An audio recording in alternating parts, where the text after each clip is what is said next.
हरे कृष्णा। तो सभी भक्तों का बहुत बहुत स्वागत है आज के संध्याकालीन क्लास में। ये दामोदर महीने में, कार्तिक महीने में हम रोज भगवान के दामोदर लीला का विस्तार से श्रवण कर रहे हैं।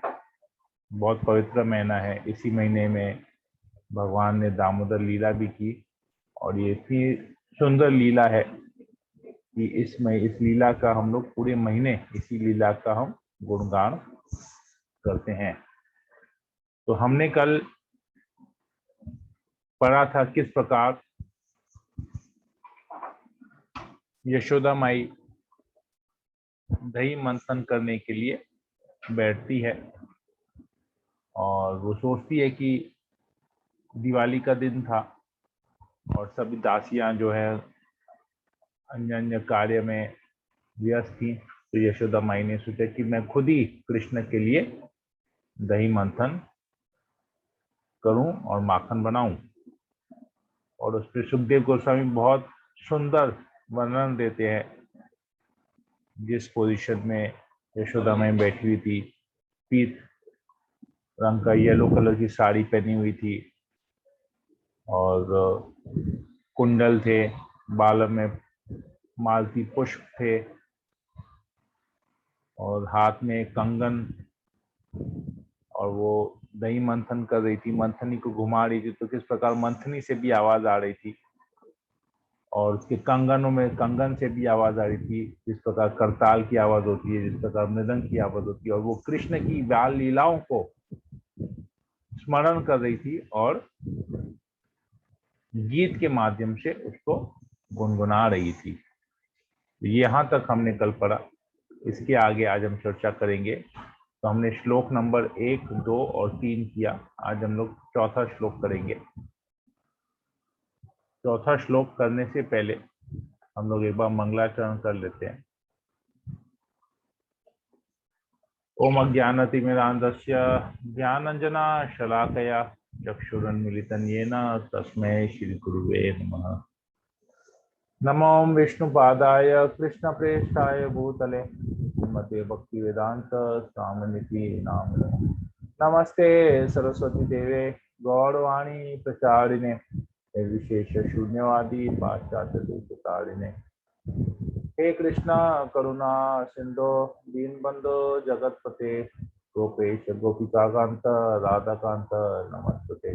सप्त कांचन गौरांगी राधे वृंदावनेश्वरी वृषभानुसुते देवी प्रणमामि हरि। नीलाचल निवासाय नित्याय परमात्मने बलभद्र सुभद्राम्यं जगन्नाथाय ते नमः। वांछा कल्पतरुभ्यश्च कृपा सिन्धुभ्यैव च पतितानां पावनेभ्यो वैष्णवेभ्यो नमो नमः। जय श्री कृष्ण चैतन्य प्रभु नित्यानंद श्री अद्वैत गदाधर श्रीवासादि गौर भक्तवृंद। हरे कृष्णा कृष्णा कृष्णा हरे हरे, हरे राम राम राम हरे। मंगलाचरण की जय। ओम नमो भगवते वासुदेवाय। ओम नमो भगवते वासुदेवाय। ओम नमो भगवते वासुदेवाय। स्कंद 10 अध्याय 9 श्लोक नंबर 4। ताम स्तन्य कामा आसाद्य मथनान्तिम जनानिम हरि गृत्वा दधि मंथानम न्यसेधत्कृतिम आवहन। ताम स्तन्य कामा आसाद्य मथनानन्तिम जनानिम हरि गृत्वा दधि मंथानम न्यसेधत्कृतिम आवहन।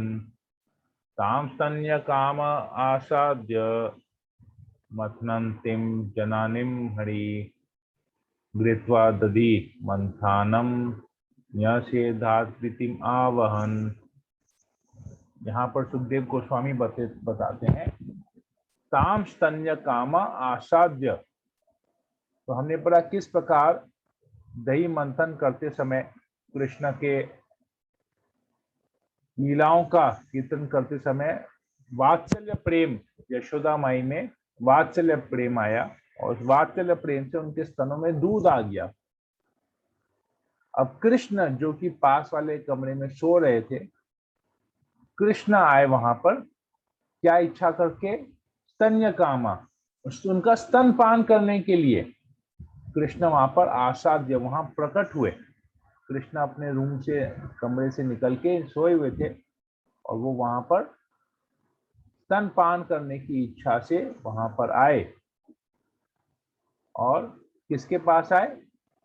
कब आए? जब यशोदा माई, उसकी माँ, जननीम हरि, कृष्ण की माँ दही मंथन कर रही थी उस समय। और कृष्ण ने क्या किया? गृत्वा, रोका उस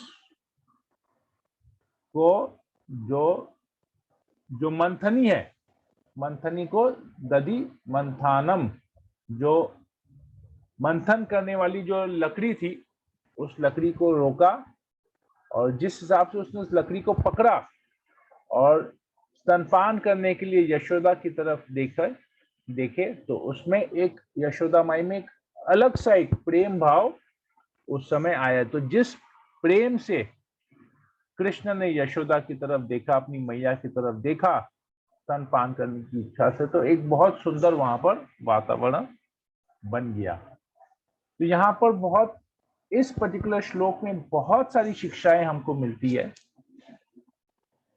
तो सबसे पहले आता है कि आचार्य बताते हैं कि कृष्ण उस वक्त सोए हुए थे और हम जानते हैं कि जब बालक सोता है, छोटा शिशु जब सोता है तो उसको उठाने के लिए बहुत प्रयास करना पड़ता है। एक बार में उठाने से छोटे बच्चे नहीं उठते हैं। और यशोदा माई कृष्ण को उठाना भी नहीं चाहती थी। क्यों? क्योंकि घर में बहुत सारे कार्य हैं। मैया हमेशा क्या करती है? ये सोचती है कि बच्चा सोया रहे और हम लोग जल्दी जल्दी सारे कार्य कर लें, क्योंकि बच्चा अगर उठेगा तो बच्चे के ऊपर पूरा ध्यान जाएगा और कार्य करने में, गृह कार्य करने में थोड़ी सी परेशानी होगी, असुविधा होगी। तो यहाँ पर कृष्ण सोए हुए थे। ऐसे कृष्ण को उठाने के लिए बहुत मनावड़े करने पड़ते थे, परंतु अभी कृष्ण स्वयं उठ के आ गए। और किस इच्छा से उठ के आए? यशोदा माई के स्तनों में दूध आ रहा है और उस स्तनपान करने की इच्छा से आ गए। तो यहाँ पर हम देखते हैं कि अब से हम हर एक श्लोक में देखेंगे कृष्ण किस प्रकार, हमने पढ़ा था पहले दिन, कृष्ण दिखाते हैं इस लीला के द्वारा, क्या दिखाते हैं कि मैं कैसे अपने भक्त के वश में आ जाता हूं। भक्त के वश में आना कृष्ण यहाँ पर दिखाया। कृष्ण हम एक एक श्लोक में देखेंगे, हम एक एक ऐश्वर्य, अपनी भगवत्ता का एक एक ऐश्वर्य कृष्ण यहाँ पर त्याग रहे हैं। कैसे त्याग रहे हैं? तो सबसे पहले हम जाते हैं कि कृष्ण वहां पर कैसे आए। आचार्य बताते हैं कि कृष्ण वहां पर कैसे प्रकट हुए, आसाध्य कैसे वहां पर आए। तो शास्त्रों में पद्म पुराण में एक श्लोक आता है। पद्म पुराण में नारद मुनि भगवान विष्णु से पूछते हैं कि आप कहाँ रहते हैं, आपका सही स्थान, एक जगह कहाँ है जहां पर आप हमेशा वास करते हैं, नित्य वास करते हैं, आप बताइए। तो इस प्रश्न के उत्तर में भगवान कहते हैं, नाहम तिष्ठामि वैकुंठे। आप लोग देख पा रहे होंगे स्क्रीन में, नाहम तिष्ठामि वैकुंठे योगी नाम हृदय शुभ तत्र तिष्ठामि नारद जत्र गायन्ति मद भक्ता। अर्थात कहते हैं, नाहम तिष्ठामि वैकुंठे, मैं वैकुंठ में नहीं रहता। मैं वैकुंठ में न अहम, मैं नहीं रहता, तिष्ठामि नहीं रहता। कहां पर? वैकुंठ में नहीं रहता। हम लोग तो सब जानते हैं कि भगवान वैकुंठ में रहते हैं, भगवान का धाम तो वैकुंठ है। पर यहाँ पर भगवान स्वयं कह रहे हैं, ना हम तिष्ठामि वैकुंठ में, वैकुंठ में नहीं रहता। जो योगी जन है, जो हजारों वर्ष तक बैठ के तपस्या करते हैं अपने हृदय में परमात्मा का दर्शन करने के लिए। हम जानते हैं कि भगवान हमारे हृदय में परमात्मा के रूप में है, परंतु यहाँ पर क्या कह रहे हैं, भगवान स्वयं कह रहे मैं योगियों के हृदय में भी नहीं रहता। तो सोचिए, योगी जो इतने वर्ष तक तपस्या कर रहे हैं परमात्मा का दर्शन करने के लिए, तो कैसे होगा? भगवान कहते मैं योगियों के हृदय में भी नहीं रहता। तत्र तिष्ठामि नारद, तो हे नारद, एक जगह है मैं जहां पर हमेशा, तत्र हमेशा वहां पर निवास करता हूं। कहां पर? यत्र गायंती मद भक्त, जहां पर मेरे भक्त निरंतर मेरा कीर्तन कर रहे हैं। गायंती, गा रहे हैं, मेरे गुणों के बारे में गा रहे हैं, मेरी लीलाओं का गुणगान कर रहे हैं और मेरे नाम का कीर्तन कर रहे हैं। और यहाँ पर हमने क्या पढ़ा? सबसे पहले यशोदा माई क्या कर रही है? गा रही है कृष्ण के लीलाओं को, गीत के माध्यम से गा रही है। तो अब जहां पर भक्त, भगवान कहते हैं जहां मेरा भक्त मेरे गुणों का कीर्तन करते हैं, मेरे नाम का कीर्तन करते हैं, मैं वहीं पर ही रहता हूं। तो यहाँ पर यशोदा माई कृष्ण के नाम का कीर्तन कर रही है, कृष्ण की लीलाओं का कीर्तन कर रही है। तो कृष्ण वहां पर आएंगे, क्योंकि भगवान तो कहते हैं मैं वहां पर हूं। तो जो सोया हुआ कृष्ण, जिसको उठाने के लिए अनेक मनावरे करने पड़ते थे, वो स्वयं वहां पर प्रकट हुए। तो हम देख सकेंगे किस प्रकार कृष्ण भगवान जो है अपने नाम का कीर्तन द्वारा कहीं पर भी प्रकट होते हैं। इनफैक्ट वो वहीं पर ही रहते हैं जहां पर उनकी लीलाओं का, उनके गुणों का, उनके नाम का कीर्तन होता है। गुरुवायूर आप लोग जानते होंगे। गुरुवायूर टेम्पल है, केरला में है। वहां पर भगवान का चतुर्भुज, भगवान विष्णु चतुर्भुज रूप में वहां है, मुख्य विग्रह है वहां पर गुरुवायूर में। और वहां पर गुरुवायूर मंदिर में हमेशा निरंतर नित्य भगवान विष्णु के सहस्त्र नाम का जाप होता है वहां पर। तो एक दिन ऐसा हुआ कि वहां के जो मुख्य पुजारी हैं, जो ब्राह्मण है, मुख्य पुरोहित हैं, उनकी तबीयत थोड़ी सी ढीली पड़ गई थी। तो उन्होंने अपने जूनियर जो ब्राह्मण है उनको बुलाया और उनको कहा कि आज तुम लोग विष्णु सहस्त्र नाम का पाठ तुम लोग करो। तो अनेक ब्राह्मण आए वहां पर, विष्णु सहस्त्र नाम का पाठ कर रहे थे। तो उनमें से एक ब्राह्मण था, यंग ब्राह्मण था, तो वो भी जोर जोर से विष्णु सहस्त्र नाम का उच्चारण कर रहा था। तो भगवान विष्णु की 1008 नाम में विष्णु सहस्त्र नाम उसका उच्चारण कर रहा था। तो उसमें से विष्णु सहस्त्र नाम में कुछ नाम ऐसी इस प्रकार आते हैं: अप्रमेय ऋषिकेशो पद्मनाभ अमर प्रभु। अप्रमेय ऋषिकेशो पद्मनाभ अमर प्रभु, ये विष्णु सहस्त्र नाम में एक लाइन ऐसा आता है। वो ब्राह्मण क्या कर रहा था? वो किस हिसाब से उच्चारण कर रहा था? वो उच्चारण कर रहा था अप्रमेय ऋषिकेशो पद्मनाभ मर प्रभु, जबकि यह होता है अमर प्रभु। तो जैसे ही ये वहां के दूसरे ब्राह्मणों ने सुना तो तुरंत उसका खंडन किया, उसको डांटा, उसका बहिष्कार किया, उसको दंड दिया कि ये क्या कर रहे हो तुम विष्णु सहस्त्र नाम को ठीक से उच्चारण नहीं कर सकते, अमर प्रभु और तुम मर प्रभु कह रहे हो, भगवान को मार दे रहे हो, भगवान को मरा कह रहे हो, वो तो अमर है, तुरंत निकल जाओ यहां से। ये कह के उसको डांट के फटकार के वहां से उस ब्राह्मण को निकाल दिया। उसी रात जो मुख्य ब्राह्मण थे उनके सपने में भगवान आए। गुरुवायूर में जो भगवान के शिव विग्रह है वो उनके सपने में आए और उनको बोला कि तुमने जो किया, तुम्हारे जितने भी अंदर में जो ब्राह्मण हैं उन्होंने जो किया, इस ब्राह्मण का तिरस्कार किया, ये सही नहीं है। मैं क्या केवल अमर का प्रभु हूं?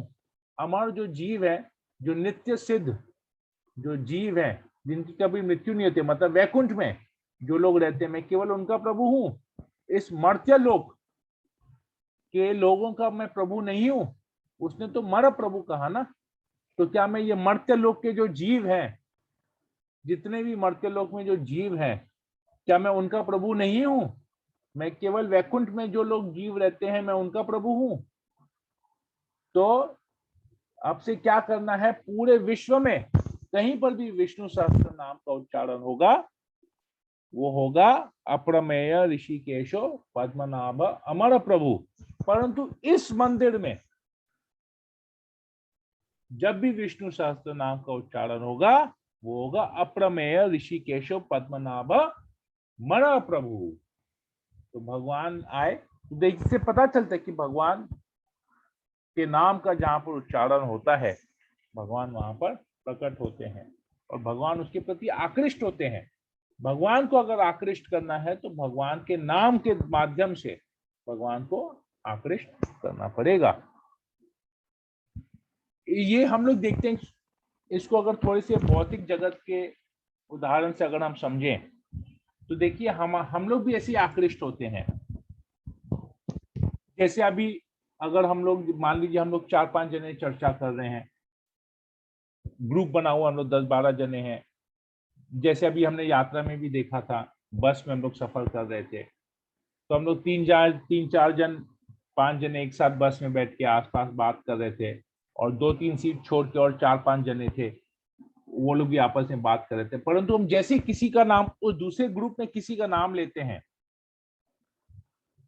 मान लीजिए जैसे अभी मंजू माता जी हैं, अब हम किसी से बात कर रहे हैं, अचानक हमने बोला अरे मंजू माता जी, और फिर हमने आपस में दूसरे लोगों में कुछ खुसुर फुसुर करने लगे, तो तुरंत मंजू माता जी का ध्यान आएगा कि अरे इन्होंने मेरा नाम लिया, क्या मुझे कुछ कह रहे हैं या मेरे बारे में कुछ कह रहे हैं? होता है ना ऐसे। आप लोग सब लोग देखेंगे कि हमारा जब कोई नाम लेता है और चर्चा स्टार्ट करता है, तो हमारा तुरंत ध्यान, कान उस तरफ चले जाता है, ध्यान भी चले जाते हैं कि वो मेरे बारे में क्या है, या मुझसे कुछ कह रहा है या मेरे बारे में चर्चा कर रहा है। तो हम में जब ये टेंडेंसी है कि हमारा नाम जब कोई लेता है और हम उसके प्रति ध्यान हमारा तुरंत वहां चले जाता है, तो हम में ये टेंडेंसी कहां से? भगवान से ही तो आई है।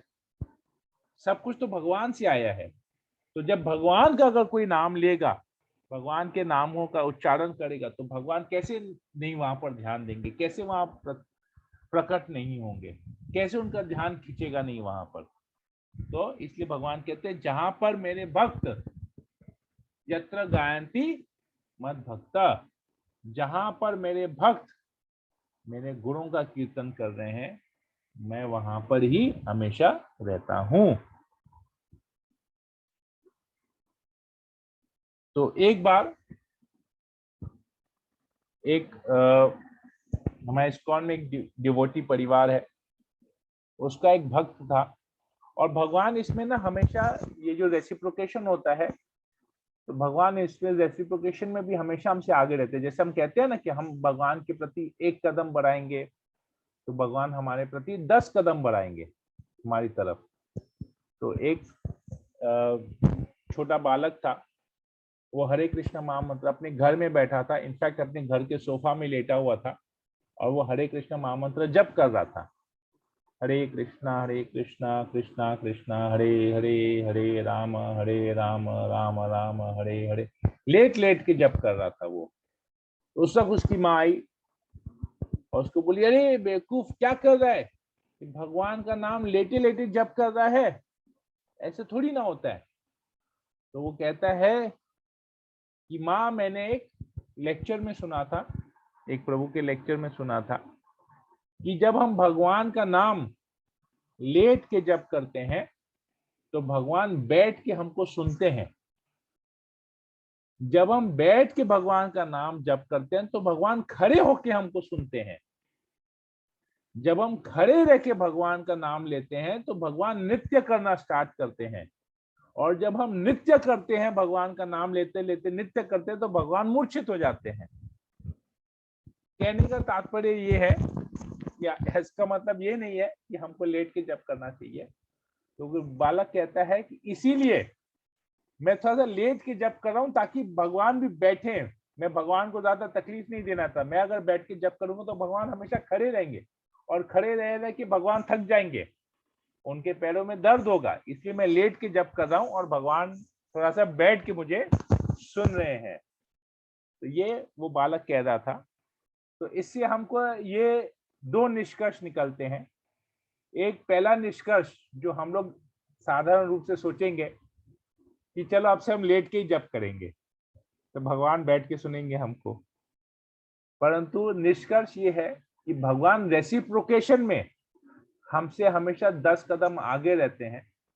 तो हमको जितना ज्यादा चाहिए, जितने भाव से हम भगवान का नाम जप करेंगे, जितने शुद्धता से हम भगवान का नाम जप करेंगे, भगवान हमको हमारे से उसी प्रकार रेसिप्रोकेट करेंगे।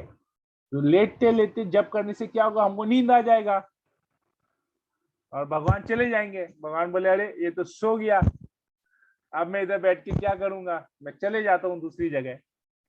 तो लेट के हमको जप नहीं करना चाहिए, ये है। तो आगे तो यहाँ पर कृष्ण कैसे प्रकट हुए, इसके बारे में हमने यहाँ पर चर्चा किया। अब किस इच्छा से, अब बहुत महत्वपूर्ण बात आती है कि भगवान को भूख लगी, वो स्तनपान करने की इच्छा से वहां पर आए। तो भगवान के ऐश्वर्य है, कई ऐश्वर्य हैं, उसमें से एक ऐश्वर्य है भगवान की कि भगवान आत्मा राम है।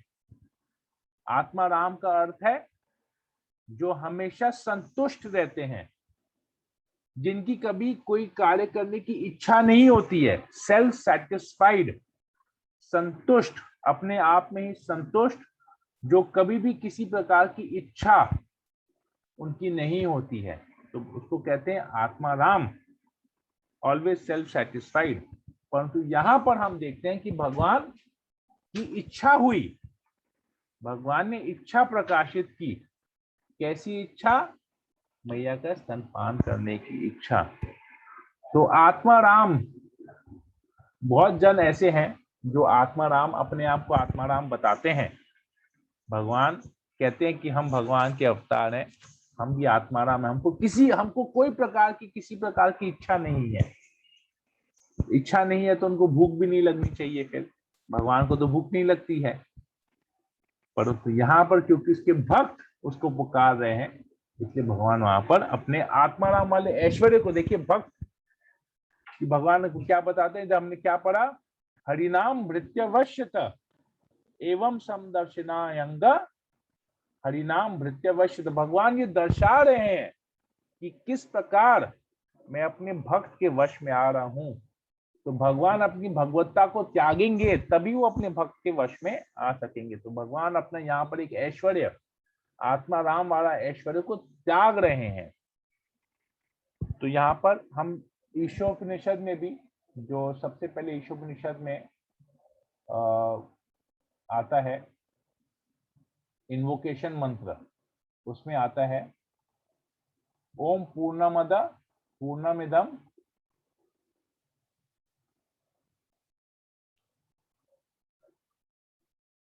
ओके एक मिनट में आपके साथ शेयर करता हूँ।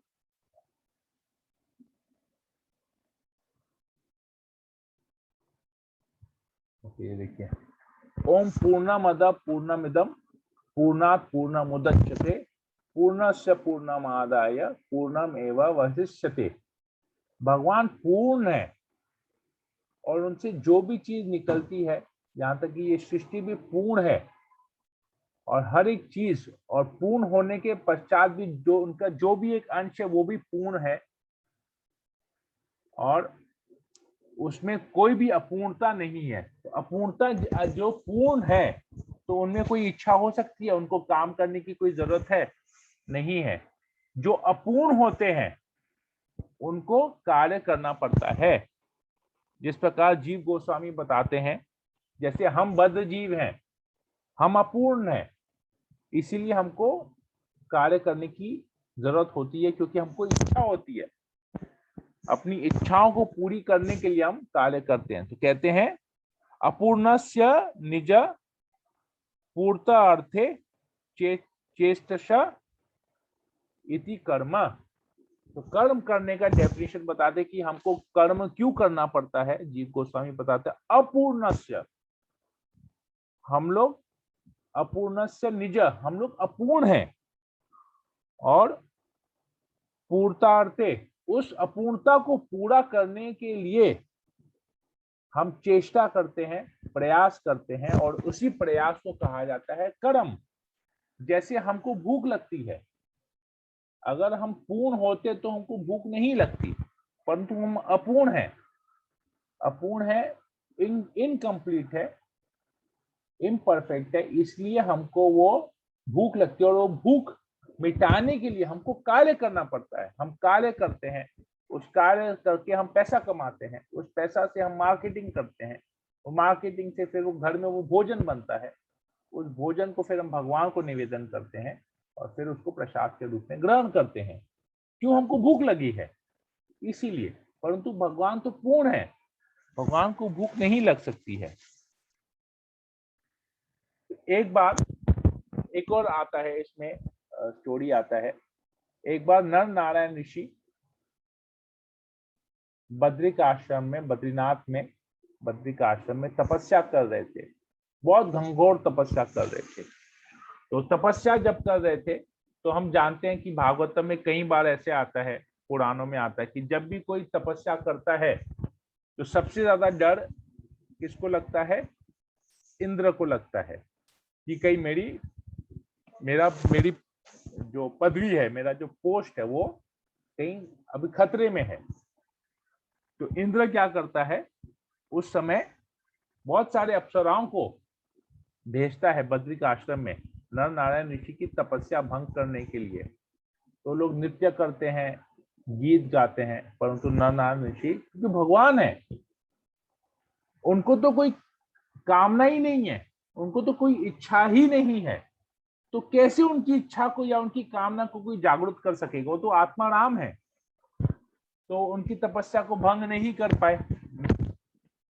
तो जैसे उनकी तपस्या समाप्त हुई, तो उन्होंने सारी अप्सराओं को देखा, और तुरंत वो, मतलब उनको कुछ नहीं हुआ, उनको जरा सा भी अफेक्ट नहीं हुआ। तो उन्होंने क्या किया, तुरंत, अब भगवान है, अब उन्होंने अपनी जंघा का मंथन किया। जंघा को संस्कृत शब्द में कहते हैं उरु। तो उन्होंने अपने उरु का मंथन किया, और उसमें से एक अप्सरा निकाली, और अप्सरा का नाम हुआ उर्वशी।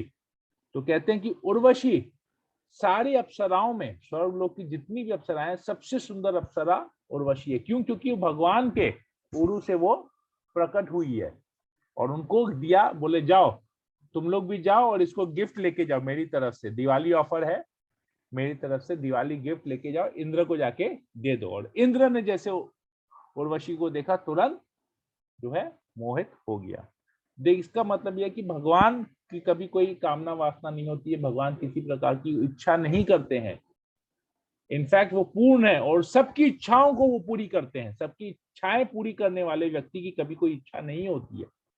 परंतु यहाँ पर हम देख रहे हैं भगवान क्या किए, अपने आत्माराम वाले ऐश्वर्य को त्याग दिए, और क्या किया, ताम स्तन्य काम आसाद्य, वहां पर प्रकट हुए, और भूख भगवान को भूख लगी है, और वो यशोदा माई का स्तनपान करने के लिए वहां पर आया। तो किस प्रकार हम देखते हैं, भगवान ये दिखा रहे हैं, एवं संदर्शिना हंग्य हरिनाम भृत्य वश्यत। भगवान ये दिखा रहे हैं, दर्शन कराएं कि देखो मैं अपने भक्त के वश में कैसे आता हूं, मैं अपने ऐश्वर्य को किस प्रकार त्याग रहा हूं। और यहाँ पर फिर क्या करते हैं, वहां पर प्रकट होकर घृत्वा दधि मंथानाम न्यसेदा कृति आवहन, वो उस मंथनी को पकड़ लेते हैं, और यशोदा माई की तरफ प्रीतिम, बहुत प्रेम से यशोदा माई की तरफ देखते हैं। तो यशोदा माई भी एक पल के लिए चकित रह जाती है, अरे मेरा कृष्ण इतना बलवान हो गया, उसने इस मंथनी को पकड़ लिया, इस डंडे को रोक लिया, इतना स्ट्रांग हो गया है कृष्ण। तो उसको बहुत एक अंदर से एक आनंद, बहुत आनंद महसूस हुआ यशोदा माई को। वो मन ही मन में सोच रही थी, आचार्य बताते मन ही मन में सोची थी, देखो कृष्ण कितना बलवान हो गया है, मेरा स्तनपान कर रहा है, स्तनपान करके कितना बलवान हो जा रहा है। हम जानते हैं कि किस प्रकार पहले के जमाने में बच्चे जो जो शिशु होते थे, कई वर्षों तक मैया उनको स्तनपान कराती थी और बड़े हिष्ट पुष्ट होते थे वो बालक। और अभी के जमाने में देखिए कोई कुछ नहीं कराता है, 6-8 महीने का होता है, उनको हाथ में बॉटल थमा देते हैं। कौन सा बॉटल? Feeder bottle. उसमें डाल दें, दूध का पाउडर डाल देते हैं, हल्का सा पानी गर्म करते हैं, उसमें मिला देते हैं, दूध बन जाता है, फॉर फीडर बॉटल में बच्चे को दे देते हैं। तो इतनी छोटी उम्र में बच्चे के हाथ में बॉटल थमाते हैं। जब छोटी उम्र में जो बच्चा सीखता है, बड़ी उम्र में भी वही करेगा। तो हम देखते हैं किस प्रकार अभी के जमाने में छोटे बच्चे बॉटल पकड़ना स्टार्ट कर लेते हैं, दूध की बॉटल। थोड़े और बड़े होते हैं तो जूस की बॉटल, थोड़े और बड़े होते हैं तो कोल्ड ड्रिंक की बॉटल, थोड़े और बड़े होते हैं तो बियर की बॉटल, और बड़े होते हैं तो विस्की की बोतल। तो जो बोतल बचपन में थमा गया है, जिसको बॉटल पकड़ने का आदत डाल दिया गया है, वो बड़े होके तो वही करेगा। और फिर सर पीटते हैं अपने माँ बाप कि देखो ऐसा बन गया है, ऐसा बन गया है, खराब आदतें लग गई है।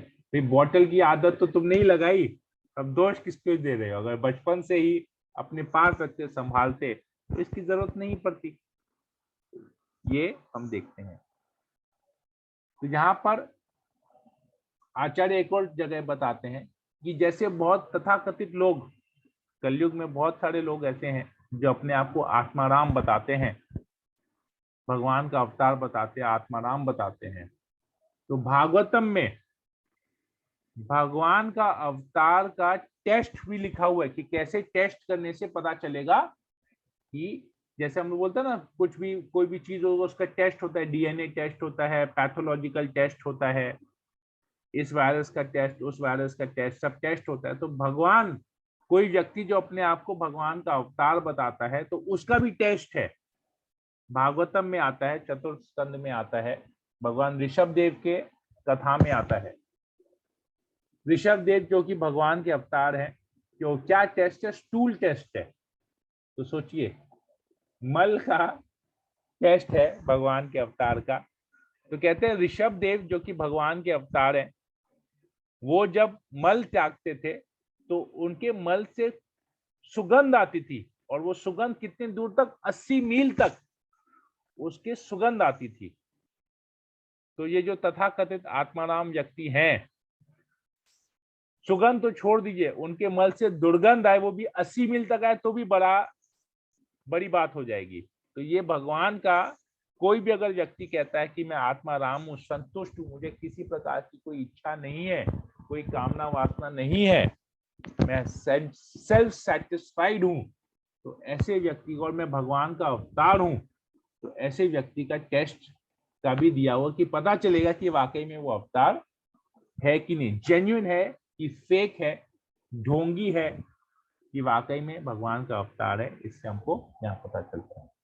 तो यहीं पर ही आज हम इसको रखते हैं। तो यहाँ पर देखते हैं किस प्रकार कृष्ण ने क्या दिखाया, क्या दर्शन कराया कि मैया अपने भक्त के पास जाने के लिए मैं अपने ऐश्वर्य को त्याग रहा हूं। मुझे भगवत्ता नहीं चाहिए, मुझे केवल भक्ति चाहिए।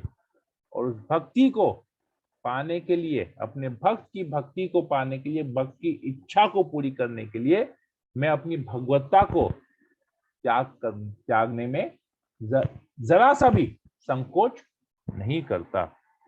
तो यहीं पर ही हम इसको रखते हैं। आज एक श्लोक हम कर पाए, हम कल इसको आगे और चर्चा करेंगे।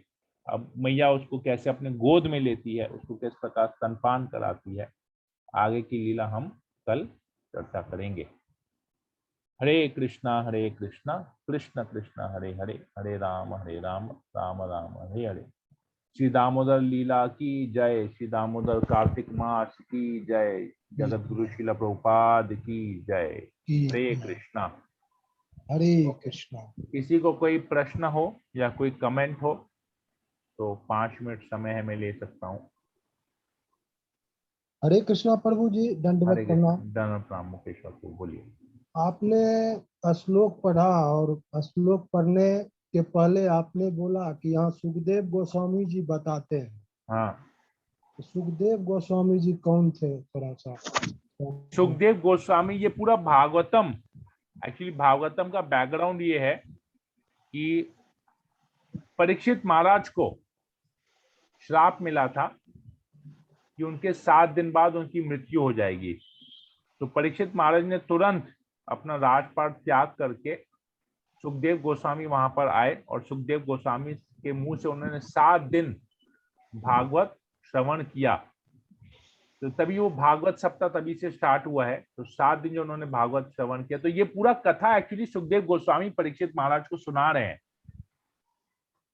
ये भागवतम पूरा, भागवतम के वक्ता जो हैं वो सुखदेव गोस्वामी हैं और श्रोता जो है परीक्षित महाराज हैं। तो वैसे ही वही सारे श्लोकों को सुना रहे हैं और उसी श्लोकों को हम यहाँ पर पढ़ रहे हैं और चर्चा कर रहे हैं। तो ये पूरा स्टोरी एक्चुअली सुखदेव गोस्वामी बता रहे हैं परीक्षित महाराज को। कृष्ण के जाने के बाद कृष्ण ने जब अपनी सारी लीलाओं को समापन करके जब ये भौतिक जगत छोड़ के अपने धाम को वापस चले गए और कलयुग कृष्ण जब गए तभी कलयुग का प्रभाव स्टार्ट हुआ, कलयुग स्टार्ट हुआ, युग चेंज हुआ, द्वापर से कलयुग हुआ और कली का प्रभाव सबसे पहले परीक्षित महाराज के ऊपर पड़ा। उसकी उनकी बुद्धि भ्रष्ट हुई, जिसकी वजह से वो उन्होंने ब्राह्मण को जो है गले में सांप लगा दिया। ब्राह्मण को भी बुद्धि भ्रष्ट हुई, कली ने किया और उसने परीक्षित महाराज को श्राप दे दिया। ये भगवान की लीला है, ये भगवान का रचाया वो पूरा एक लीला है। कलयुग आने के लिए कुछ तो करना पड़ेगा, तो वैसे भगवान ने वैसी लीला वैसा पूरा रचा है। और ये सुखदेव गोस्वामी ये पूरा कमेंट्री दे रहे हैं। ये पूरी लीला एक्चुअली सुखदेव गोस्वामी परीक्षित महाराज को बता रहे हैं। हम लोग उसी का ही पाठ कर रहे हैं, उसी का ही उच्चारण कर रहे हैं। ठीक है मुकेश प्रभु? हरे बोल। हरे कृष्णा। ओके, मंजू माता जी। हरे कृष्ण प्रभु, दंडवत प्रणाम। प्रभु सुबह में चैंटिंग क्लास होता है, इनवाइट करिए प्रभु सबको। हाँ, मैं अभी उसी के बारे में चर्चा करूंगा। हरि बोल। ओके, अमला जायसवाल माता जी, कुछ बोलना है आपको?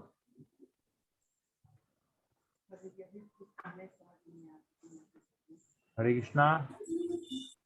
ओके, और किसी को कुछ बोलना है?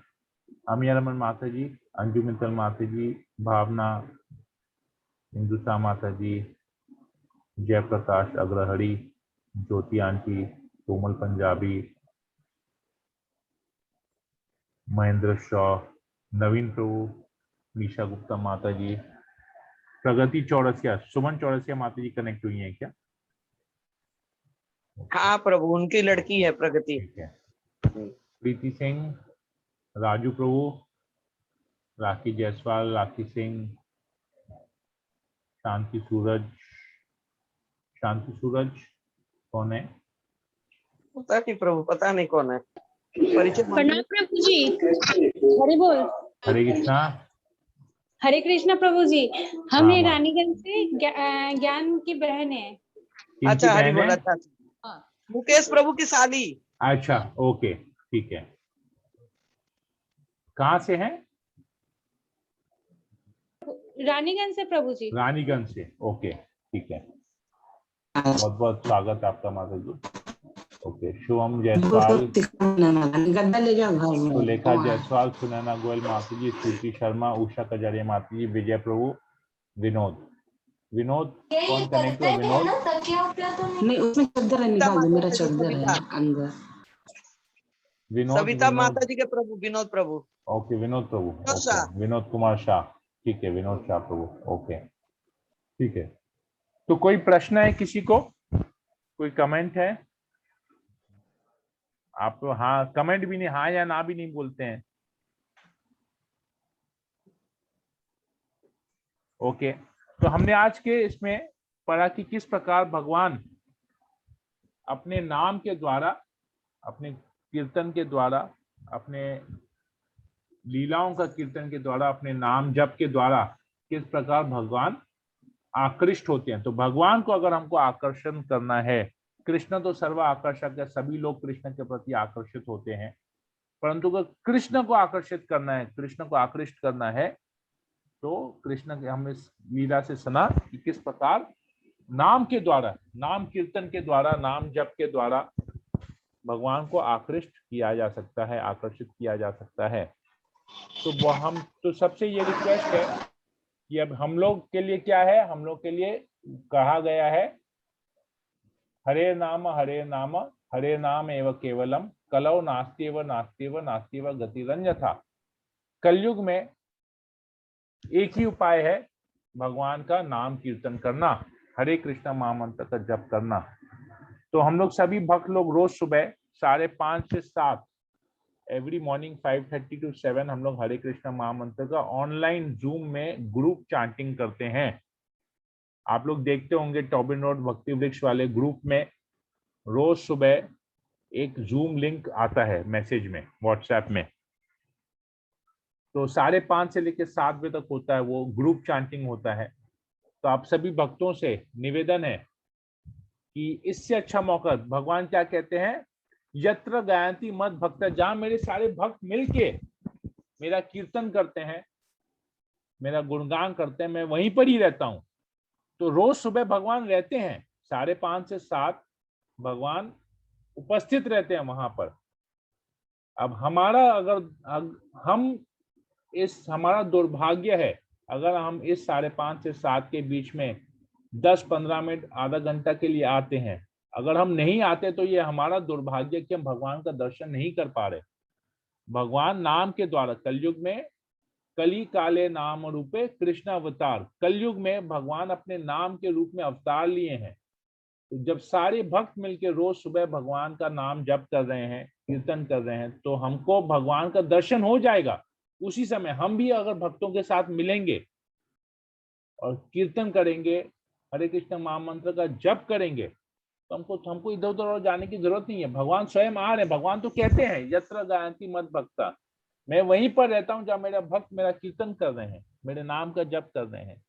तो हम इधर उधर ढूंढते हैं, भगवान के श्री विग्रह की सेवा करते हैं, इतना सब कुछ करते हैं, परंतु नाम अगर जप नहीं करते, सबसे सरल तरीका भगवान का संग करने का जो सबसे सरल तरीका है वो है भगवान का नाम जप करना, और भक्तों के साथ भगवान का नाम जप करना उससे भी सरल तरीका है। भक्तों के साथ भक्त मिलकर नाम जप कर रहे हैं, हमारा भी नाम जप हो जाएगा उस समय। तो सबसे निवेदन है कि आप लोग रोज सुबह आइए, कितना भी समय आपको 1 माला 2 माला 4 माला 10 माला, 10 मिनट के लिए, 15 मिनट के लिए, आधे घंटे, 5:30 से 7 किसी को कोई काम नहीं है, किसी का भी यहाँ पर नाइट ड्यूटी नहीं है, नाइट ड्यूटी वाला कोई है नहीं, रात पाली करने वाला है नहीं, माता का जगराता करने वाला भी कोई है नहीं यहाँ पर जो पूरा रात जागेगा अगर और सुबह सोएगा सुबह होकर, या कोई डीजे भी नहीं है, कोई डिस्को में जाने वाला भी कोई व्यक्ति नहीं है। अभी आपका मूवी हॉल सब सिनेमा हॉल भी नाइट शो बंद है, किसी का भी रात को 10:30 11 12 बजे वाला कोई शो भी नहीं है किसी भी मल्टीप्लेक्स में कि आप रात को 12 बजे जाएंगे, 11 बजे जाएंगे, 2 बजे मूवी खत्म होगा आके सो जाएंगे। नाइट कर्फ्यू भी लगा हुआ है, पूजा के लिए नाइट कर्फ्यू हटा दिया था, रिलैक्स कर लिया था, पूजा खत्म हुआ है, वापस अभी पुलिस ने 11 बजे से लेके 5 बजे तक नाइट कर्फ्यू भी लगा दिया है। तो अब रात को कहीं जाने का नहीं है, रात को आप लोग घर में सो सकते हैं आराम से, सुबह उठ सकते हैं। तो अगर आप रात को जल्दी सोते हैं, सुबह जल्दी उठते हैं, सुबह 5:30 से 7 कोई काम नहीं रहता है, आप लोग जुड़ जाइए, भगवान का नाम जप कीजिए सभी भक्तों के साथ और अनुभव कीजिए। भगवान खुद कह रहे हैं कि मैं वहीं रहता हूं। तो अगर हमको भगवान का संग करना है तो रोज सुबह हम थोड़ी देर के लिए भी, जिसको जितना भी समय हो, जिसको भगवान का जितना भी संग करने की इच्छा हो, उतनी देर के लिए भगवान वो आ सकता है, उस सेशन को ज्वाइन कर सकता है। आप वीडियो चाहिए तो ऑन मत रखिए, ऑडियो ऑन मत रखिए, पर उस सेशन को ज्वाइन कीजिए और भक्तों के साथ नाम जप कीजिए, यही हम सबसे प्रार्थना है। तो आप लोग कल, मैं एक्सपेक्ट करता हूँ कि सब लोग कल आएंगे उस समय 5:30 से 7 के बीच में। आप कभी भी 10 मिनट के लिए, 15 मिनट के लिए, आधा घंटा के लिए आप जुड़ सकते हैं। आपको जितना ज्यादा संग करना हो आपकी इच्छा है, जितना भी आपको संग करना हो, कोई फोर्स नहीं है किसी को, परंतु आप लोग सब लोग जुड़िए। हरे कृष्णा। और कोई प्रश्न किसी को, कोई कमेंट किसी को? नहीं तो मैं सेशन को एंड करूंगा।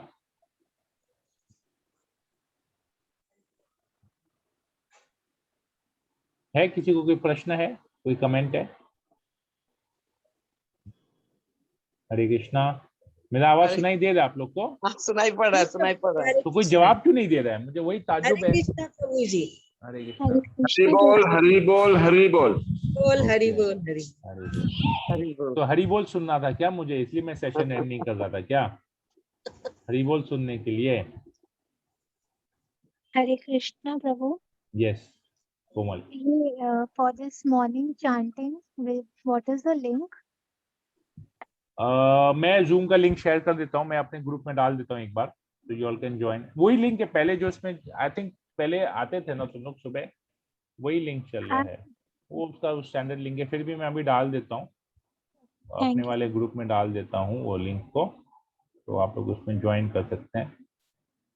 ओके दामोदर। हरे कृष्णा। ठीक है, हरे कृष्णा ज्योति आश्रम आंटी। प्रभु का ग्रुप है उसी में ना? यस यस यस, आश्रम प्रभु वाले आशा ग्रुप में गौरंग प्रभु वाला जो होता हाँ, है, उसमें तो मैं आशा हूँ, प्रभु आश्रम नहीं में है, से हूँ। हाँ, आशा गौरंग प्रभु बोला जाता है, आशा प्रभु नहीं हाँ, है। ये आश्रम हमारे गौरंग प्रभु। ये हम अपने जैसे घर में कुत्ते बिल्ली पालते हैं ना, उनको प्यार से बुलाते हैं टॉमी टॉमी टॉमी, ऐसे नहीं है।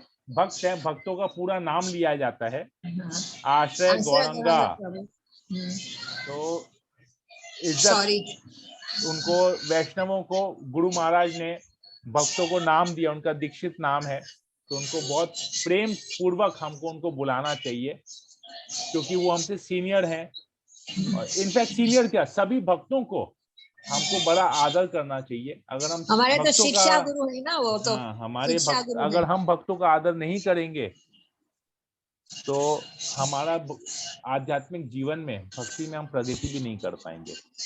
तो बहुत जरूरी है भक्तों को पूरे नाम से पुकारना। इतना बड़ा नाम दिया गया है, इतना सुंदर नाम दिया गया है। वो आश्रय नहीं है, जो चैतन्य महाप्रभु जो सबके आश्रय हैं, गौरंग महाप्रभु जो सबके आश्रय हैं, ये उनके दास हैं। तो आश्रय गौरंगा दास जो सबके आश्रय हैं, ये उनके दास हैं। तो पूरा नाम लेना बहुत जरूरी है। और हम तो उनको दास नहीं बुलाएंगे, हम उनको प्रभु बुलाएंगे, क्योंकि हम दास हम हैं, देवी दासी हम हैं, बाकी सब लोग प्रभु हैं और माता जी हैं। अगर हम अपने आप को प्रभु या हम अपने आप को माता जी बुलाएंगे तो हम अपने आप को उनसे ऊपर कर रहे हैं। जैसे श्री श्रीमान, हम अगर चिट्ठी लिखेंगे हम अपने नाम में, हम अगले के लिए चिट्ठी लिखते हैं तो उसको लिखते हैं मिस्टर, मिस, मिसेज, श्रीमान, श्रीमती। फ्रॉम मिस्टर नहीं लिखते हैं, फ्रॉम में सिर्फ अपना नाम लिखते हैं। तो दूसरे को हमेशा सम्मान देना चाहिए। चैतन्य महाप्रभु क्या सिखाते हैं हमको शिक्षा अष्टकम में? अमानी न मान देना कीर्तनीय सदा हरि। अमानी न, अपने लिए मान की अपेक्षा नहीं करनी है और अपना सम्मान भी नहीं करना है। मान देना, हमेशा दूसरों को सम्मान देना है, दूसरों को इज्जत देना है।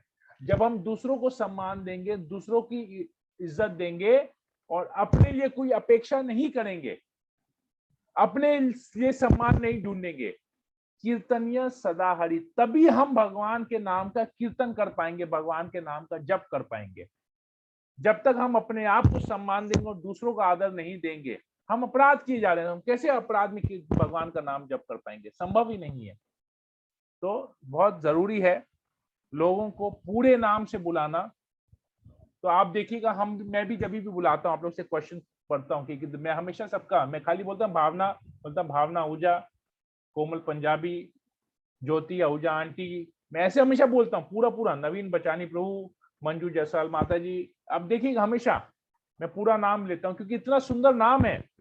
सरनेम जो है आपके वंश से जुड़ा हुआ है, आप जिस घर में हैं उस वंश से, पुरखों से वो नाम जुड़ा हुआ है। आपको एक परिवार मिला है उस नाम का, तो हमको तो उस नाम का इज्जत देना है। हम अगर आपके नाम को इज्जत नहीं दे पाएंगे तो हम आपको क्या इज्जत देंगे? तो हम भगवान को कैसे प्रेम कर पाएंगे? अगर हम भगवान के नाम को नहीं उच्चारण करेंगे, भगवान का नाम जप नहीं करेंगे, तो हम भक्ति नहीं करेंगे। हम झूठ मूठ का दिखावे में भगवान की खाली प्रशंसा कर रहे हैं, भगवान को खुश करने का प्रयास कर रहे हैं, लेकिन भगवान का हम सम्मान नहीं करें, क्योंकि हम भगवान का नाम जप नहीं कर रहे। भगवान कहते हैं कली काले नाम रूपे कृष्ण अवतार, कलयुग में मैं कृष्ण जो है नाम के रूप में अवतार लिए हैं, और हम नाम नहीं जप करेंगे और कृष्ण के पीछे जाएंगे, धूप दीप दिखाएंगे, कृष्ण को भोग लगाएंगे, कैसे? हम नाम जप नहीं करें। कलयुग में नाम आधार है, नाम के द्वारा भगवान का सेवा किया जा सकता है, और हम अगर वही नहीं करेंगे तो हम कैसे भगवान की भक्ति कर पाएंगे? संभव नहीं है। तो नाम सही तरह से उच्चारण करना, चाहे वो किसी भक्त का नाम हो, किसी भी व्यक्ति का नाम हो, इस भौतिक जगत में किसी भी व्यक्ति का नाम हो, पूरे नाम से उसको बुलाना चाहिए। भक्त है उनको पूरे नाम से प्रभु या माता जी कह के संबोधित करना चाहिए। और हरे कृष्ण महामंत्र का भी पूर्ण रूप से, हरे कृष्ण महामंत्र का एक एक शब्द का, 16 शब्दों का जो ये पूरा महामंत्र है, एक एक शब्द को हमको ठीक से उच्चारण करना चाहिए, तभी हम भक्ति कर पाएंगे, आध्यात्मिक जीवन में प्रगति कर पाएंगे। ठीक है, अगर मैं कुछ ज्यादा बोल दिया तो मैं क्षमा चाहता हूँ, कुछ अगर बुरा लगा हो किसी को तो मैं क्षमा चाहता हूँ। नहीं, गलती फ्लो हो में था, गई। एक भाव में आ गया तो मैं भाव में बोल दिया, इसीलिए। ठीक है, तो सभी भक्तों का बहुत बहुत धन्यवाद। हम यहीं पर ही इसको रखते हैं। जगत गुरु प्रभु, 2 मिनट। Okay, yes. सॉरी प्रभु, आपको डिस्टर्ब किया एक्चुअली। 2 मिनट एक्चुअली, एक प्रश्न दिमाग में आ गया था, किसी से डिस्कस कर रहा था मैं एक्चुअली। श्राद्ध को लेकर एक्चुअली डिस्कशन था, तो क्या मैं क्लास में पूछ सकता हूँ? आपका परमिशन हो, या मैं प्राइवेट कॉल करके आप पूछ सकते हैं। मुझे अगर पता होगा तो मैं बताऊंगा, नहीं पता होगा तो नहीं बताऊंगा। ओके प्रभु, केस ये था कि सपोज पेरेंट्स का डेथ हो जाता है, हाँ, और उसको भी करीब करीब समझ लीजिए 10-15 साल हो जाता है। ओके। तो उसके बाद ड्रीम्स में आना और पेरेंट्स क्राइंग, माने रोने का भाव हो, तो मैं इसको समझा क्या नहीं, समझे प्रभु? मैं समझा नहीं, क्या बोले? सेकंड पार्ट में नहीं समझा। मैं बोला 15 साल 10-15 साल हो जाता है डेथ हाँ, पे, हाँ, और उसके बाद बच्चों के ड्रीम्स में हाँ, उनके पेरेंट्स आए और रोने का भाव हो, हाँ।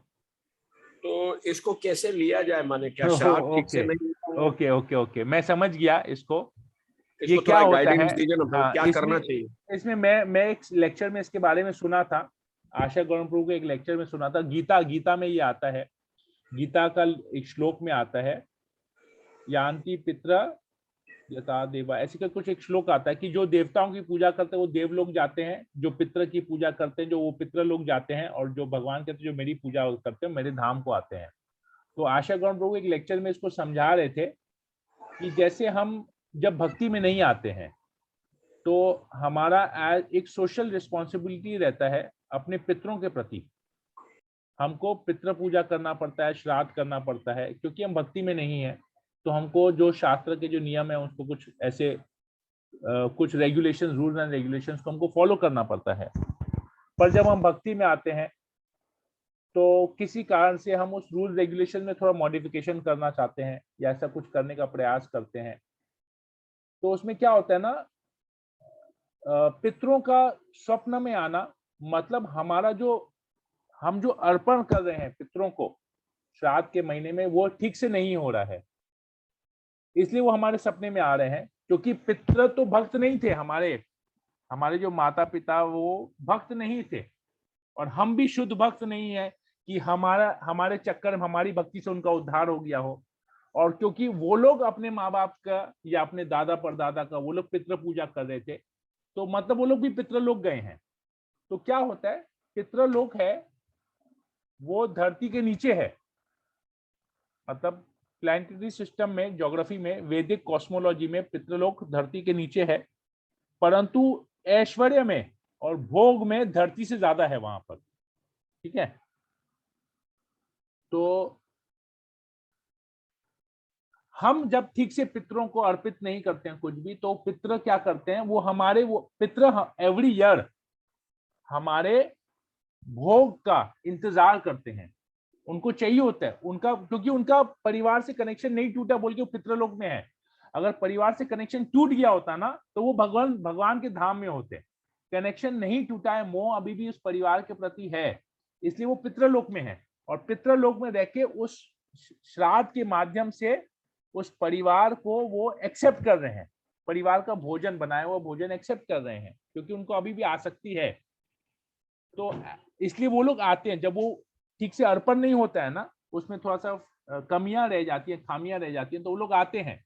और उनका आने का मतलब ये है कि वो हमको एक संकेत दे रहे हैं कि तुम्हारा मेरे प्रति जो लिंक है ना ठीक हो नहीं रहा है, उस लिंक को ठीक करो, नहीं तो मैं उस परिवार में फिर जन्म लूंगा वापस से। ये उनका संकेत रहता है, आने का मतलब ये है। तो अभी हम क्योंकि भक्ति में आ गए हैं, तो हमको क्या करना चाहिए भक्ति में? पद्म पुराण के अनुसार जो व्यक्ति, जिस किसी को भी अगर भगवान का महाप्रसाद उसने अगर एक बार भी लिया हो तो वो मुक्त हो जाता है। मतलब इस भौतिक जगत से सूक्ष्म शरीर, स्थूल शरीर और सूक्ष्म शरीर दोनों से मुक्त हो जाता है और उसको मुक्ति मिल जाती है। मुक्ति मतलब वो भगवत धाम चले गया। ठीक है, तो इसलिए हमको क्या करना चाहिए? जब हम श्राद्ध करते हैं, हमको सबसे पहले वो भोजन जो है भगवान को अर्पण करना चाहिए। अब हमको श्राद्ध का प्रोसेस नहीं पता, तो हम लोग क्या करते हैं? ब्राह्मण को बुलाते हैं घर में। देखिएगा, ध्यान दीजिएगा, ब्राह्मण क्या करता है? साउथ के डायरेक्शन में, हाँ साउथ के डायरेक्शन में देखिएगा, आपका पितृ का फोटो रखता है और वहां पर वो अर्पण करता है। डायरेक्ट पितृ को अर्पण करता है और खुद भी लेता है। भगवान को अर्पण पहले नहीं करता है। तो पितृ क्या है? उसको डायरेक्ट मिल रहा है, वो प्रसाद नहीं खा रहा है, वो भोग हो रहा है, इंद्र तृप्ति हो रही है। क्योंकि कृष्ण तो गीता में कहते हैं कि जो मेरे भक्त क्या करते हैं? केवल मुझे अर्पित करके प्रसाद ग्रहण करते हैं, प्रसाद के रूप में भोजन को ग्रहण करते हैं। अथवा अन्यथा जो लोग इंद्र तृप्ति के लिए खाते हैं वो पाप खाते हैं। तो जो व्यक्ति को आप पाप खिला रहे हैं तो वो कैसे इस चंगुल से मुक्त होगा? वो तो और बंधा जा रहा है। तो हमको क्या चाहिए कि हमको पहले भगवान को भोग लगाना चाहिए। भगवान को भोग लगाने के बाद प्रसाद को, उस भोजन को प्रसाद के रूप में पितरों को ऑफर करना चाहिए। तो पितृ जब उस प्रसाद को ग्रहण करेंगे तो उनको भगवान की कृपा मिलेगी। और भगवान की कृपा प्रसाद के रूप में, जैसे कहते हैं, जैसा अन्न जाएगा वैसे हमारी चेतना होगी। जब उनके अंदर भगवान का प्रसाद जाएगा, भगवान का खाया हुआ अन्न जब जाएगा, प्रसाद जब जाएगा, तो उनकी चेतना भगवान के प्रति, उनकी चेतना क्या होगी? इस परिवार के प्रति हट के उनकी चेतना भगवान में लगेगी। और धीरे धीरे धीरे धीरे वो, क्योंकि हम भी धीरे धीरे भक्ति कर रहे हैं, हर साल हमारा भक्ति का प्रगति हो रहा है। जैसे हम लोग न्यू ईयर एक रेजोल्यूशन करते हैं ना, 31 दिसंबर के रेजोल्यूशन बनता है, अब 1 तारीख से हम ये करेंगे। जैसे हम 31 मार्च को अपना बैलेंस शीट बनाते हैं, भाई हमने साल में कितना प्रॉफिट किया, कितना लॉस किया, कितना प्रॉफिट किया, कंपनी का बैलेंस शीट बनता है, बिजनेस का बैलेंस शीट बनता है। वैसे ही हमको अपना भक्ति का बैलेंस शीट बनाना चाहिए कि इस एक साल में। और वो बैलेंस शीट कब बनाना चाहिए? 31 दिसंबर को नहीं, 31 मार्च को भी नहीं। वो बैलेंस शीट हमको बनाना चाहिए जब हमारा जन्मदिन होता है। क्योंकि लोग बर्थडे को सेलिब्रेट करते हैं कि हमारा जन्मदिन है, पर हम ये नहीं सोचते कि हम मृत्यु के 1 साल और करीब चले गए हैं, हमारा आयु 1 वर्ष और कम हो गया है, हमने 1 कदम मृत्यु के प्रति और बढ़ा दिया है। तो उस 1 साल में, पिछले साल का जो जन्मदिन था और इस साल का जन्मदिन में हमको बैलेंस शीट बनाना चाहिए कि हमने भक्ति में कितना प्रगति किया है, हमने अपने माला के काउंट को बढ़ाया है, हमने अपनी साधना को इम्प्रूव किया है, हमने भगवान के प्रति अपनी श्रद्धा को और बढ़ाया है, हमने भागवतम को और क्या रीडिंग किया है, कौन से ग्रंथ और हमने पढ़े हैं, हमें भक्ति में क्या इंप्रूवमेंट हुआ है। ये हमारा बैलेंस शीट होता है। अगर हम देखेंगे कुछ नहीं हुआ है, मतलब हमारा 1 साल वेस्ट हुआ है। अभी आप जाइए 1 साल दुकान खोलिए, सबको बोल रहा हूँ बिजनेस कीजिए, नौकरी कीजिए, 1 साल खाली कार्य कीजिए। रोज सुबह जाके दुकान में बैठ जाइए, कस्टमर है, कस्टमर को अटेंड मत कीजिए, माल मत बेचिए। रोज सुबह ऑफिस में जाइए, सारा काम कीजिए, सैलरी मत लीजिए। हम रह पाएंगे क्या? ऐसे संभव है? बगैर पैसे के हम रह पाएंगे? हमारा परिवार चलेगा? हमारा घर चलेगा? कुछ नहीं होगा। तो वैसे ही आध्यात्मिक जीवन का अगर हम बैलेंस शीट नहीं लेते हैं, अगर हम स्पिरिचुअल लक्ष्मी नहीं कमा रहे हैं और 1 साल पूरा वेस्ट कर दिया, हम एक बर्थडे से दूसरे बर्थडे तक 1 साल पूरा वेस्ट कर दिए, स्पिरिचुअल लक्ष्मी नहीं कमाए, मटेरियल लक्ष्मी के पीछे इतना पड़ गए, स्पिरिचुअल लक्ष्मी को त्याग दिए, तो क्या होगा? वापस इधर ही फंसना पड़ेगा हमको। तो हर साल हमारा भक्ति में क्या इंप्रूवमेंट हो रहा है, करते करते करते करते हम जैसे भक्ति में प्रगति करेंगे तो उससे हम शुद्ध भक्त बनेंगे, तो हमारे पितरों का उद्धार हो गया। 7 पुष्ट ऊपर 7 पुष्ट नीचे, सबके लिए हमने मुक्ति का दरवाजा खोल दिया। तो वेरी सिंपल, मतलब मैं जो शास्त्र पे जो सीखा हूँ, लेक्चर में जो सीखा हूँ, मैं वही बताया। मुझे पता नहीं मैं कितना क्लियर कर पाया इसको, कितना कन्विंस कर पाया, आई डोंट नो, ये आप लोग को पता। आप जिस नहीं प्रभु, अभी तो श्राद्ध का महीना चला गया, तो अभी हाल फिलहाल उसको कैसे गाइडेंस दें कि क्या करना चाहिए उसको, ताकि ये ड्रीम्स वापस उसके पास नहीं आए। मैं इनके लिए ना एक पूजा होता है, भगवान नरसिंह देव का, राधा माधव का एक स्पेशल पूजा होता है मायापुर में। मैं एक बार, मेरे साथ कुछ ऐसा सिमिलर हुआ था, तो मैंने उनके नाम पे मायापुर में जन निवास प्रभु से डिस्कस करके उन्होंने एक पूजा बताया था। वो पूजा मैंने उनके नाम का करवाया था, तो उसके बाद वो क्लियर हो गया पूरा। उनके नाम का पूजा करवाया। उनके नाम का पूजा मतलब उनके नाम से राधा माधव का भोग मैंने ऑफरिंग किया था, और राधा माधव से प्रार्थना किया था उनके ऊपर कृपा करने। भगवान तो कुछ भी कर सकते हैं, खाली श्रद्धा होनी चाहिए। जहां पर था ना, भक्ति थी, तो भगवान जो आत्मा राम है उनको भी भूख लगी। तो भक्ति के ऊपर डिपेंड करता है, श्रद्धा के ऊपर डिपेंड करता है। ठीक है प्रभु, मैं सामने पूछ लेता हूँ, इनकेस हाँ। अगर वो मान जाता है तो फिर मैं आपसे आके कल मैं दुकान वैसे भी मायापुर जाऊंगा दिवाली में, तो आपका कोई ऐसा कुछ हो तो मैं पूजा करवा दूंगा, कोई दिक्कत नहीं है। ठीक है, ओके प्रभु, ओके, थैंक यू प्रभु, थैंक यू। हरे कृष्ण। और कोई प्रश्न किसी को, कोई कमेंट? 10 बज गया, बहुत जल्द निकल गया, ठीक है, लेट हो गया। और किसी को कुछ पूछना हो तो? अच्छा प्रभु, सॉरी, एक कनेक्टिंग है। हाँ, हमको कैसे पता चलेगा कि पितरों के साथ हमारा लिंक ठीक हो गया? आप भक्ति में आगे बढ़ते जाइए, आपका भगवान से लिंक ठीक हो गया, जड़ से लिंक ठीक हो गया, तो फल फूल पौधे बाकी सबसे तो लिंक ठीक हो जाएगा तो अपने आप। हरी बोल। ठीक है प्रभु, थैंक यू। ठीक है ना। पितरों के बारे में ज्यादा मत सोचिए, भगवान के बारे में सोचिए। भगवान पितरों का उद्धार कर लेंगे। हम तो मैप में पितरों लोग को भी लोकेट नहीं कर पाएंगे, वैदिक मैप में भी नहीं लोकेट कर पाएंगे, लेकिन भगवान को पता है, क्योंकि वो सूक्ष्म शरीर के अंदर भी तो भगवान परमात्मा के रूप में है। हमारे हृदय में है, स्थूल शरीर में है, तो सूक्ष्म शरीर में भी तो परमात्मा के हृदय, परमात्मा के रूप में उनके हृदय में है। तो बात खत्म। Krishna will take care of everybody, why do we need to worry? Okay, Komal, Punjabi, you wanted to ask one question? Yes, Hare Krishna. Yes, I wanted to ask on the Shraddh context. हाँ, Prabhu, as you know, my brother does not stay here. तो हाँ, हर साल श्राद्ध, मेरे mummy daddy का श्राद्ध पे कुछ हाँ, होता नहीं है। हाँ, सो एज अ डॉटर, मैं अमावस्या के दिन पंडित हाँ, को फल फ्रूट जो भी माय पेरेंट्स हाँ, used to like, I give हाँ, द महाराज। हाँ, हाँ, सो अभी जो भी मैं सुन रही हूँ, तो मुझे लग रहा है कि I am doing it not in a correct way. First I should हाँ, offer it to God and then give the Maharaj ना। Best I tell you what, मैं सबसे अच्छा Yes, तरीका प्रभु। बताऊं इसमें। यस प्रभु आप उस दिन, जिस दिन श्राद्ध होता है, जी। उस दिन आप इस्कॉन मंदिर में जाके वैष्णव भोजन करवा दीजिए, बात ही खत्म हो गया। ओके प्रभु। वैष्णव भोजन मतलब क्या? भगवान को अर्पित हुआ, और सारे वैष्णवों को, मैं तो ऐसे ही करता हूँ। मैं अपने यहाँ पर, मेरे भी जितने भी जान पहचान है ना, मैं वैसे ही करता हूँ। मैं वैष्णव फीस्ट करवाता हूँ मंदिर में, और अनाउंस करवा देता हूँ कि फलाने के जो है ये अब नहीं रहे, इनके लिए हमने किया, तो आप लोग प्रार्थना कीजिए कि ये जहां कहीं भी है उनको वहां से डायरेक्शन मिल जाए, भगवान के चरणों की प्राप्ति हो जाए उनको। तो भगवान तो भक्तों की सुनते हैं। यहाँ पर तो कृष्ण सुने ना यशोदा माई का, तो भगवान तो भक्तों की सुनते हैं, तो भक्तों से प्रार्थना करेंगे, वो भगवान उनकी सुनेंगे। और वैष्णव मतलब सब भगवान की सेवा में लगे हुए हैं, वो लोग तो उस भाव से भी बनाते हैं, कुकिंग करते हैं, भगवान को खिलाने के लिए कुकिंग करते हैं। भगवान खाते भी हैं, तो वैष्णव भी खाते हैं, तो भक्त भी खुश, भगवान भी खुश। तो जब भगवान खुश, भक्त खुश, वो लोग अगर भगवान से प्रार्थना करेंगे, वो लोग कृपा करेंगे, तो कहीं कोई भी होगा, अपने आप उनका उद्धार हो जाएगा। तो इसको उसको नहीं देखे, I think you should organise a Vaishnav bhojan, Vaishnav feast. उस दिन आप स्पॉन्सर कर लीजिए मंदिर में, और बता दिए, अनाउंस करवा दीजिए, प्रार्थना करवाइए सब लोग से। हमारे यहाँ तो ऐसे ही होता है, मैं तो सालों से करवा रहा हूँ अलग अलग लोगों के लिए, तो मुझे पता है। तो I think this is the best. मतलब मैं am fully satisfied, fully convinced. बाकी आपके ऊपर, आई डोंट नो आपको कैसे लेना है, it is up to you, totally up to you, individual choice है, जिसको जैसे करना हो। Yes Prabhu, thank you. और कोई प्रश्न किसी को?